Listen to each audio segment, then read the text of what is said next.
tu vas changer quelque chose après avoir vu cette vidéo. Parce que si tu crois encore à un des mensonges de cette vidéo-là, tu ne vas pas réussir. Et donc, dans cette vidéo, je vais débunk les pires mensonges dans le dev perso, partie 2. La vidéo ne sera pas montée parce que je ne veux pas faire du montage avec beaucoup de dopamine. On n'est pas des enfants. Vous devez être des mal alpha. Et des mal alpha, ça n'écoute pas des vidéos très bien montées. Donc là, tu peux regarder cette vidéo en rangeant ta chambre. Donc là, premier croyance, mensonge, c'est que la qualité est plus importante que la quantité. Je sais que c'est contre-intuitif, mais justement, il y a beaucoup de gens qui disent que voilà, il faut ne pas faire de la quantité, il faut faire de la qualité, parce que quand c'est de la quantité, c'est pourri, alors que la qualité, c'est bien fait. Ou faut faire un travail de qualité au lieu de faire plein de travail nul. Sauf que les gars, derrière tout cela, il y a un hic. Il y a un hic qui fait en sorte que c'est pas le cas. Il y a un professeur de photographie qui a fait une étude. Ce gars-là, qu'est-ce qu'il a fait? Il a décidé de séparer la classe en deux. Il y a une classe qui va être jugée sur ils doivent faire le plus de photos possible. Et il y a un autre groupe, lui, il est jugé par la qualité. Lui, il doit faire une très bonne photo par semestre. Et donc là, ce qui est marrant avec ça, c'est que le groupe qui était jugé par la quantité fait des meilleures photos que le groupe jugé par la qualité. Et je sais que c'est bizarre, je sais que c'est un top, mais moi avant, quand j'ai lu ça, je me suis dit, what the mais ça n'a pas de sens, mais c'est comme ça. Parce que quand tu fais de la quantité, ton cerveau, il va genre s'adapter, il va être meilleur, il va justement trouver des manières, faire des chambres noires, comme eux, ils ont fait dans les photos et tout. Ça fait qu'ils progressent. Le désavantage de privilégier la qualité, c'est que tu progresses moins vite. Parce que tu es là, tu veux les détails et tout, et donc tu progresses moins vite. Mais quand tu fais de la quantité, tu deviens meilleur. Donc là, je vous fais un exemple. Il y avait quelques semaines, ok? Je faisais pas beaucoup de vidéos par semaine. Je voulais que ça soit monté et tout. Je faisais de la qualité. Et donc là, j'ai décidé de faire le switch, de justement faire les vidéos plus souvent, mais pas monter. Comme ça, je vais justement progresser plus vite à la parole. Et c'est justement, je vais être meilleur sur le long terme. Et vous aussi, arrangez-vous. Trouvez des manières pour faire justement de la quantité. Deuxième mensonge, c'est qu'il faut suivre son cœur. Il faut suivre ses émotions. Il faut suivre ses émotions. Il faut faire confiance à ses sentiments. Il faut écouter son cœur. Je sais que dit comme ça paraît un peu bizarre. Dit comme ça paraît un peu soft boy, tout ça. Sauf que c'est justement le cas. Pourquoi ce conseil, il est faux? Parce que quand tu suis tes émotions, quand tu fais confiance à ton cœur, en général, tu fais de la merde. Okay?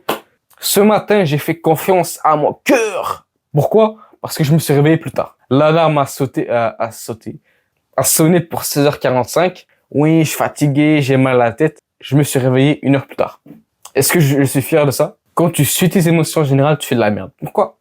Tu vois, imagine, ok, tu fais un jour où tu suis tes émotions. Imagine, tu te réveilles à 11h.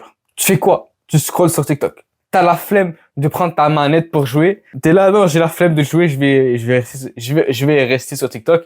Et après, tu te lèves, tu joues comme un bêta fragile. Après, bam, tu rescrolles sur TikTok en attendant que ton jeu démarre. Et après, tu tombes sur une image qui t'excite. Et après, et après, tu te laves. Après, tu joues à ton jeu. Après, tu vas sur TikTok. Après, tu manges la les gars, d'ici 2, 3, 4, 5 ans, quelqu'un qui suit ses émotions le plus possible, on va partir en cacahuète.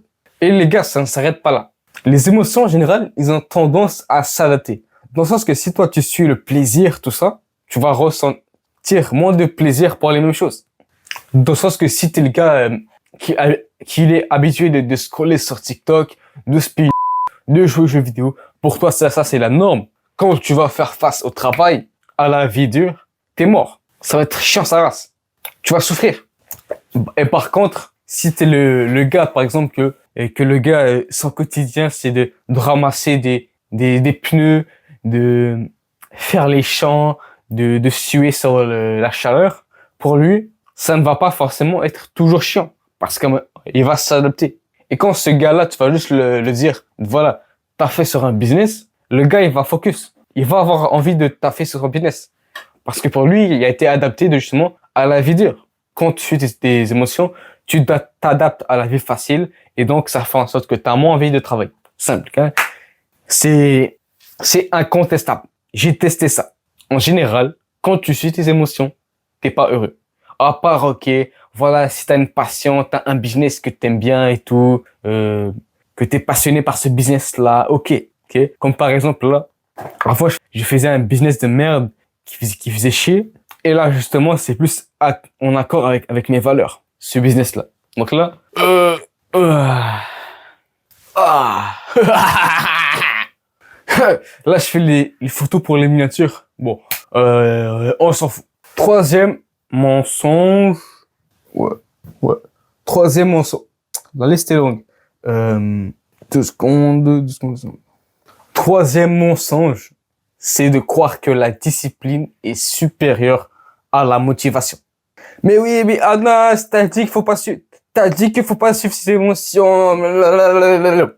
Écoute-moi, c'est un peu subtil.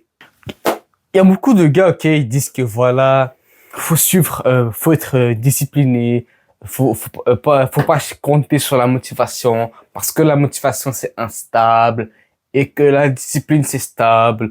Tu vois, comme je pense j'ai entendu ça peut-être 140 fois.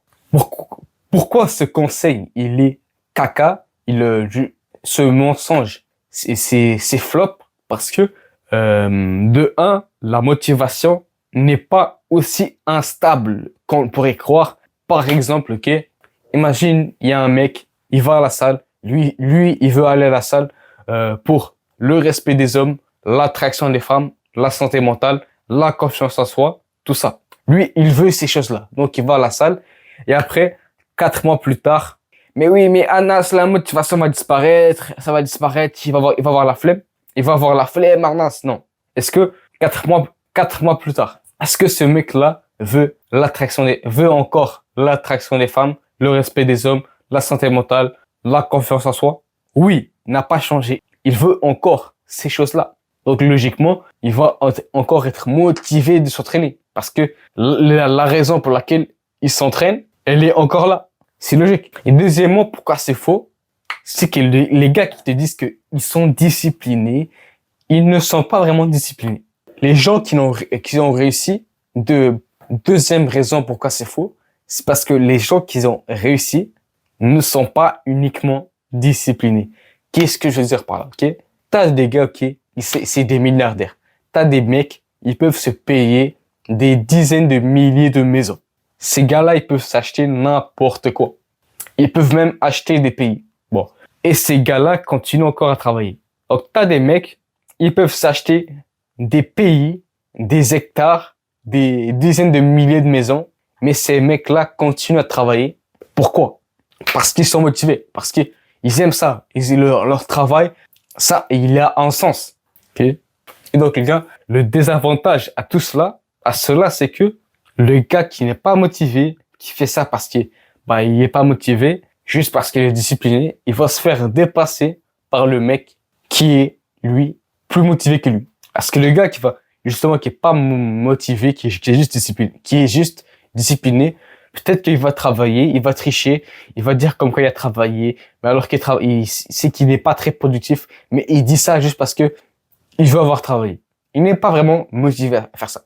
Donc, en général, quand t'es pas motivé à faire un travail, tu le fais mal, hein. Donc, le gars qui est motivé à faire le travail, logiquement, va faire le travail d'une meilleure manière que le gars qui n'aime pas faire ça. C'est logique.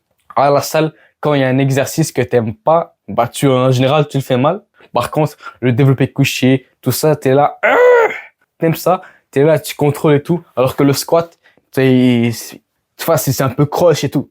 Et donc, c'est pas tout parce que aussi quand t'es juste discipliné, t'es pas motivé et que, on va dire, tu réussis, tu vas toujours vouloir plus de succès. Parce qu'il y a une personne qui, voilà, c'est bon, c'est assez.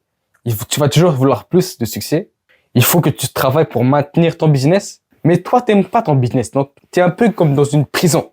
Dans le sens que toi, t'es là, t'es dans la prison, t'as peur, t'es comme dans le piège de, t'as peur de perdre ton business. Du coup, tu fais un taf que t'aimes pas et c'est dépressif. Blablabla. Donc, l'alternative à cela, c'est de rajouter de la motivation. Ok? C'est de rajouter de la motivation à cela, de s'arranger pour être motivé parce que tu dépasseras plus de gens. En général, quand t'es motivé, t'es plus puissant que le gars qui est pas motivé. Donc, les gars, 3 choses. Je suis pas expert, les gars. Je vais tester des choses et tout. Peut-être, probablement, je vais faire une vidéo sur la motivation. Je sais pas, je suis pas un expert.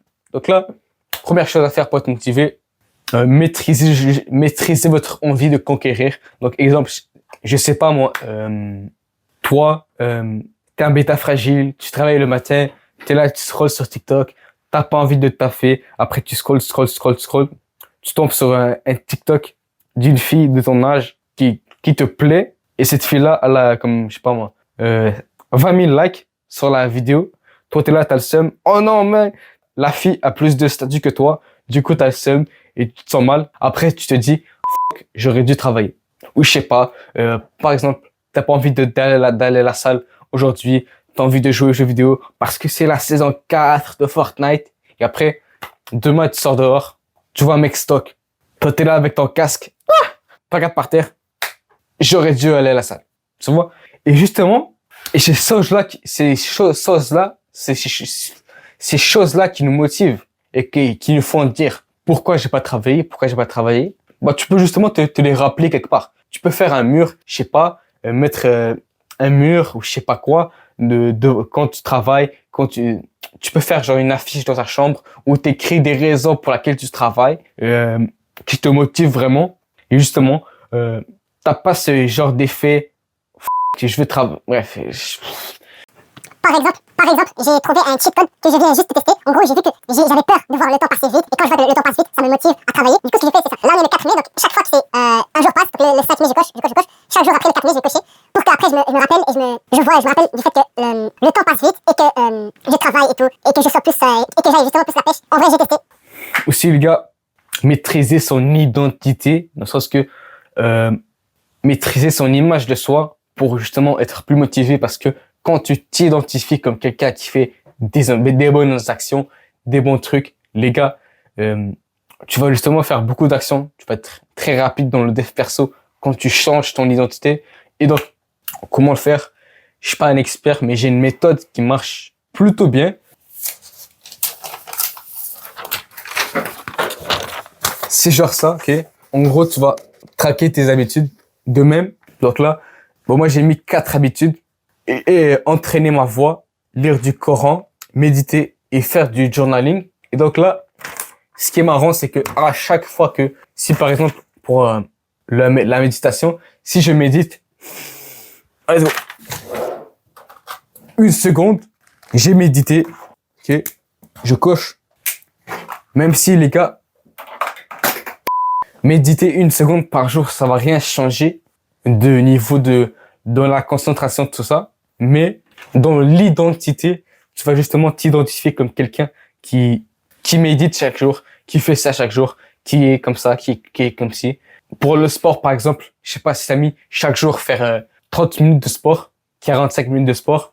Ok. Si tu fais pas ça, parce que si toi par exemple, ok, tu veux faire chaque jour 45 minutes de sport, à la place de marquer 45 minutes de sport dans le tracker et après t'abandonnes, mais juste faire du sport, ça fait en sorte que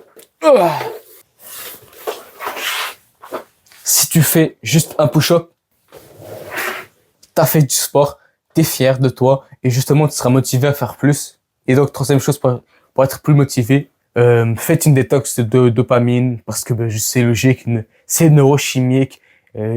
Bref, j'ai pas le temps d'expliquer. Les gars, j'ai fait une vidéo, j'explique un peu, je parle un peu de ça là.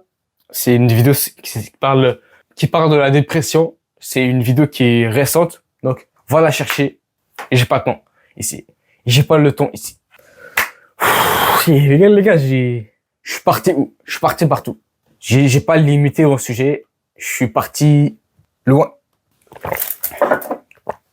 Les gars, Faites vos recherches sur ça.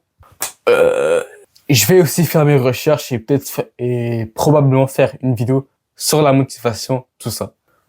Quatrième mensonge dans le dev perso, celui-là il n'est pas aussi courant, donc je vais aller vite fait. C'est de croire que après la tempête, il y a le soleil. Après les mauvais moments, les mauvais moments, c'est le soleil. Le bonheur va venir après. Voilà. On va pas se mentir, c'est quand même rassurant à croire ça. Ça fait du bien, c'est rassurant. Le soleil après la tempête, alors que les gars, la vie s'en fout de tes émotions. La vérité s'en fout de tes émotions. Il n'y a rien qui va changer si tu changeais. Dans la vie, ok, rien ne va changer si tu changeais. Donc si t'es les gars, oui, après la tempête, le soleil, les gars, tu rêves, ok. Là, c'est du voilage de face niveau extrême. Et c'est aussi du voilage de face comme le cinquième mensonge. C'est tout simplement qu'il faut chercher la bonne. Okay? Il y a beaucoup de gars qui disent, de gens qui disent que voilà, faut chercher la bonne et tout. Faut trouver une femme qui te correspond. Si elle t'a recalé, c'est que elle n'a pas vu ta véritable valeur. Trouve une qui peut voir ta valeur. Et pourquoi justement c'est flop tout ça? C'est que les gars, est-ce que c'est vrai que quand tu te fais recal, c'est parce qu'elle n'est pas capable de voir ta valeur ou justement, tu es juste une merde, ok? Je fais une métaphore. Imagine que t'es un gars qui, tu vends du caca. Non, même pas, tu donnes du caca aux gens. T'as plein de sacs de caca, ok? Et tu es dans la rue et tout, t'arrives, bonjour monsieur, madame, est-ce que vous voulez du caca? Non, merci, vous voulez pas? Ok, monsieur, caca. Et après, tu vois que les gens n'achètent pas. Est-ce que c'est parce que les gens n'ont pas vu la valeur du caca que tu vends? Ou c'est juste que le caca, c'est du caca? Et c'est pareil.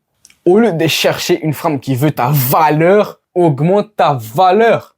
Augmente justement ta valeur. Si demain, t'es dans la rue, tu donnes des lingots d'or aux gens, des baguettes d'or à 2000 balles, t'arrives, monsieur, madame, vous voulez de l'or? Personne va refuser. Parce que l'or, ça vaut cher. Il voit la valeur de l'or. Et donc, tout ça pour dire que, mon gars, au lieu de chercher la bonne, cherche à être le bon. Ok? Retiens ça. Au lieu de chercher la bonne, cherche à être le bon. Donc là, peut-être, voilà, si t'es un bêta fragile, tu peux taper une femme laide. Mais même là, c'est un peu chaud, tu vois. Il y a ma prof de français, ok? Elle est en train de parler de ses DM, de tout. Et j'entends, elle dit, ouais, j'ai parlé à ce mec-là, et après, je l'ai ghost. Il m'intéresse de plus. Je suis comme, what? Je suis comme, what the fuck? La prof, elle est grosse.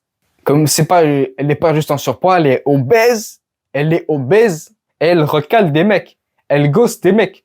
Ah non, bro. Tout ça pour dire que dans un monde où des 2.5 sur 10 font la loi avec les mecs, tu ne peux pas décider d'être un bêta fragile. Tu ne peux pas décider de chercher la bonne. Parce que tu vas chercher rien. Tu vas rien trouver. Donc là, pourquoi les gars, ça, offre de monde, j'ai pas le temps d'expliquer ça. Donc l'alternative, lâche les femmes, change, améliore-toi, blablabla. Je pense que c'est cliché. C'est pas le sujet de la vidéo, peut-être une vidéo sur le sujet. Oh ouais, 7e. 6 ou 7. Oh ouais, 6. Oh ouais. 1, 2, 3, 4, 5. 6e mensonge que tout le monde te dit, c'est tout simplement l'argent ne fait pas le bonheur. Il faut pas chercher l'argent. Il faut pas courir après l'argent. Parce que c'est pas important, il faut focus sur la famille. Je pense que t'as probablement entendu ça une dizaine de fois. Ouais, une centaine de fois. Pourquoi est-ce que ce conseil-là, je trouve qu'il est floppé? C'est que tout simplement, les mêmes personnes qui disent que l'argent c'est mal, qu'il faut focus sur la famille, la santé, que l'argent rend malheureux, c'est les mêmes qui se réveillent pour l'argent, font caca pour l'argent, font un travail qu'ils n'aiment pas pour l'argent, sacrifient leur liberté pour l'argent. Et les gars, c'est tellement drôle à constater que les mêmes personnes qui disent que l'argent c'est la merde, que c'est pas important, ce sont les mêmes qui sont dictés par l'argent. Bizarre. Une deuxième raison pourquoi c'est flop, c'est que le fait de viser beaucoup dans l'argent, ça va justement te motiver. Si toi, t'es motivé par gagner 200 000 balles par mois, t'es là, tu visualises ça, t'es motivé, let's go. Une troisième raison, c'est que l'argent, c'est le pouvoir. Okay? Aujourd'hui, l'argent, c'est le choix. Si on veut dire t'as de l'argent, imagine, ok, il est 17h, t'es un entrepreneur, ok, et tu parles avec un ami, ok, allô, allô, allô. Le gars, il te parle d'une destination touristique et tout. Toi, t'es là, ouais, c'est stylé, il te montre les photos. Et toi, t'es là, tu te dis, vas-y, j'y vais demain. Vas-y, demain, j'ai rien de prévu, tout. Je vais aller, tu vas sur ton téléphone et tout. Tu prends un hôtel, 5 étoiles, tu prends les vols et tout. Et après, tu fais tes bagages, tu dors. Et après, demain, tu vas aller là-bas, t'amènes ton ordi à l'aéroport. Quand t'es là à l'aéroport, tu travailles sur ton business. Et après, à l'avion, tu travailles parce que t'es dans la business class. T'es pas dans une fucking economic class où t'es castré comme un poulet. T'es dans le by business class et tout. Tu peux taffer. T'arrives dans l'hôtel et tout. Tu profites. Après, le matin, tu travailles plus tôt pour taffer. Et après, tu lis des livres. Et après, tu profites. Tu voyages et tout. Après, tu te sens pas coupable parce que, tu profites pas assez et que tu travailles parce que dans tous les cas, tu peux venir quand tu veux. Et si dans 3 jours, t'as envie de rester, je sais pas moi, 3 jours de plus, c'est pas grave. Le vol, je peux pas l'annuler, mais c'est rien parce que t'es riche. Tu vas rester plus longtemps et après tu reviens, tu travailles dans l'aéroport et après t'as pas genre le dégoût dans la face quand tu reviens parce que tu sais que dans tous les cas, tu fais ce que tu veux. Tu peux revenir là, tu peux aller où tu veux, donc tu sais que tu viens par choix. Et donc justement pour dire que l'argent, c'est le choix. Un gars qui gagne un revenu normal, qui travaille dans une entreprise normale, ne peut pas faire ça. Parce que déjà, son patron ne le laisse pas. Et en plus, il n'a pas l'argent. Donc là, guys, visez beaucoup avec l'argent. Voyez grand avec l'argent. Soyez des ambitieux. Soyez des fils de p***. Les gars, moi je vous dis bye. Ciao.